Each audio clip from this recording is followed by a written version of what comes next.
welcome back to my channel. For today's video mga kabagis, ipapasilip ko sa inyo yung ating kulungan na may sodas. Ang nangyari kasi parang hindi ganun ka ganda yung resulta sa mga biik. Parang hindi sila maliksi, palaging may nagtatae, mainit masyado siguro yung sodas kasi hindi sila makaligo. So ngayon, pinatanggal ko yung sodas, ginawa kong semento lahat, atin pong silipin mga kabagis. Ito.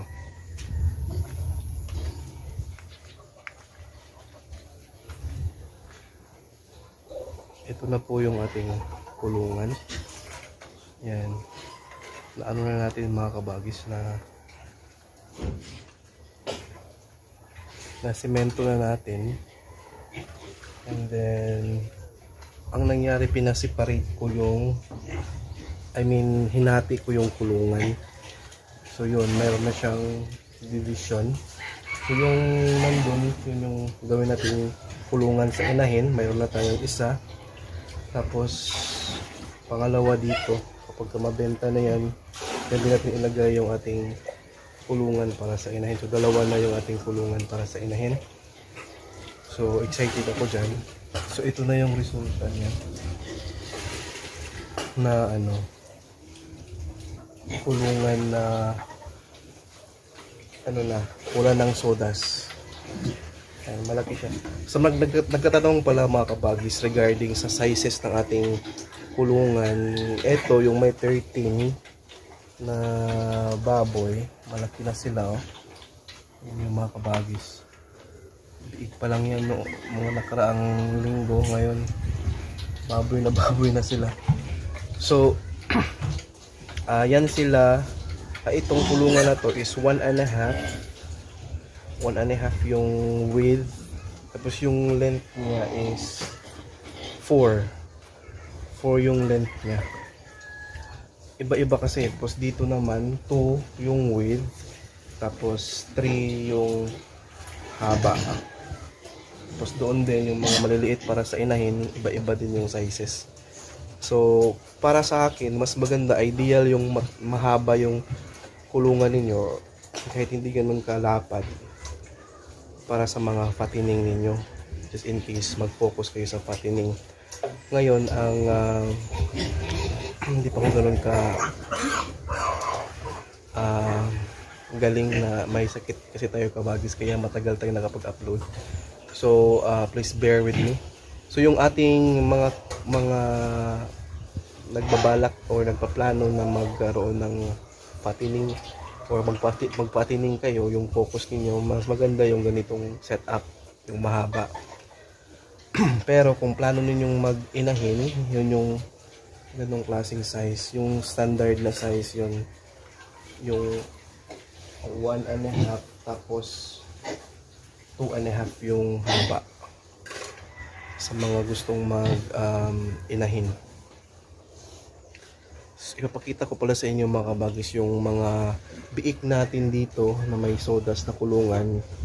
Habang nagre-repair tayo dyan, inilipat natin sila doon sa isang kulungan na yung 4 na nandito noon ay naibenta na. Ipapakita ko pala sa inyo kapag may chance na tayo yung magkano yung ating kinita sa 4 na baboy, which is nandun din pumunta sa pagpa-repair ng ating kulungan.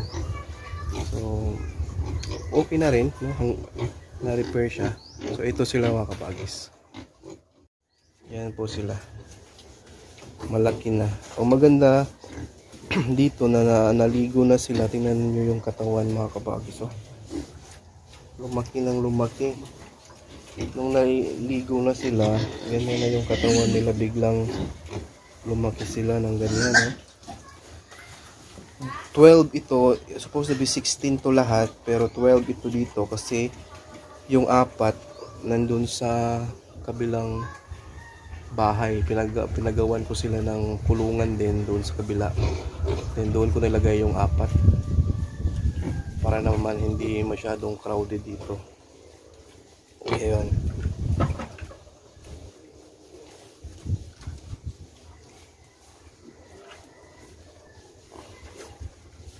Gustong gusto ko to.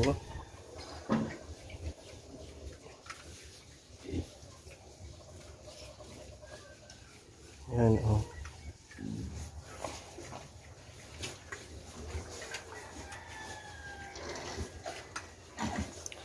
So, ngayon, na-observe ko mga kabagis, no?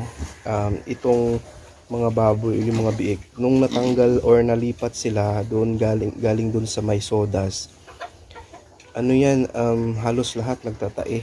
Ewan ko kung dahil ba yun sa sodas, kasi mahalo siya sa kinakain nila yung soda sa feeds. Baka yun din yung dahilan. After mga 2 araw nalipat dito, ang bilis na nilang kumain. Ang liksi na nila at yan, tumaba na. Kasi noon ang payat-payat niyan doon. Ito yung pinaka-idol ko lahat, oh. Ang laki na niya, oh. Ito yung malakas kumain. So wala pa yung 1 month mga kabagis, ha. Magwa 1 month yan ngayong March 6 pa. Kung sana na ilipat or kung diniretso ko na lang sa semento yung kulungan, sana ang laki na nitong mga nanditong iba. Bumibilog na sana din yan. Maganda kasi na-observe ko kaagad yon ng madalian. Kasi kung hindi, talagang payat na payat ito. Hindi ganyan kataba.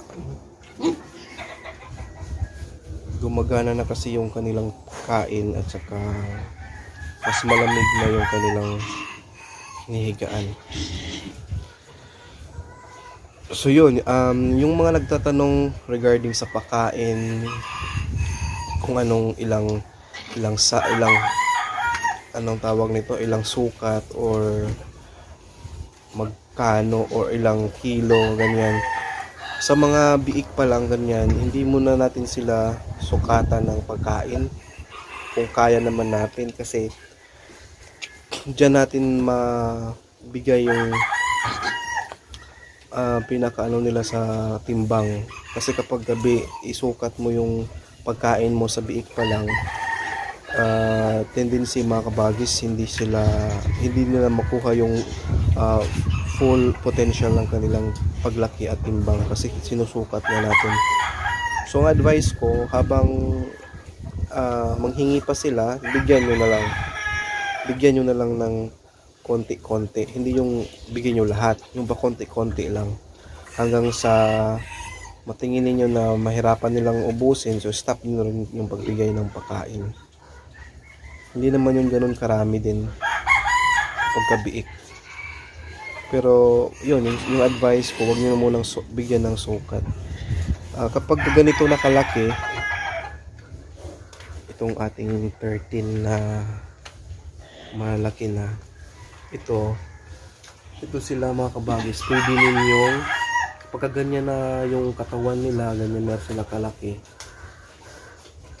pwede na yan sila isukat yung pagkain ninyo. Depende na ninyo kung paano ninyo i-follow yung sukat ng pagkain, pero ang akin pina-follow ko yung standard na sukat sa mismong Ultra Pack na guide. Kasi yung sako ng Ultra Pack may guideline yan sila sa pagkain or sukat ng pagkain. Ito sila ngayon grower na, so grower yung pina-follow ko na sukat dito.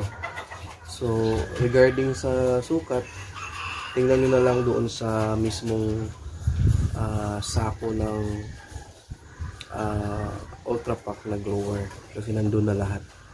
Pwede ko rin i-flash dito maya kung mayroon akong makitang picturean ko na lang, tapos i-flash natin dyan.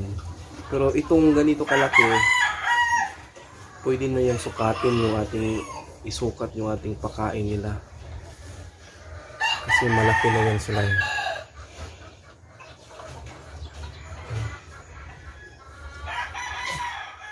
So yun na muna mga kabagis, no, update natin na natapos na natin yung ating kulungan sa pag-repair. So nasemento na natin at saka maganda na yon yung resulta sa ating mga baboy ngayon. No? Wala pa yung 1 week na nailipat natin sa semento at napakaganda yung resulta talaga.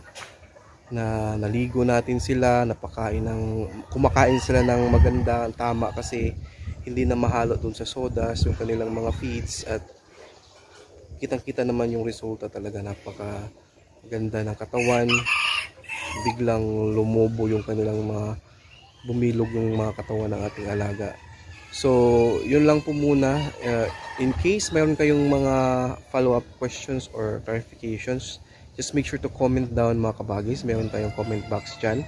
And if this is your first time here in my channel, don't forget to like this video and then mag-subscribe na rin kayo mga kabagis. Just in case po na mayroon kayong mga kilala na gusto ring magkaroon ng access or makita yung ating mga uploads, just make sure to share this. I-share nyo lang yung ating mga video sa inyong Facebook kung mayroong mga Facebook account or even yung YouTube natin. Okay? Thank you so much kabagis palaging panood, yung suporta sa ating channel, and mabuhay tayong lahat.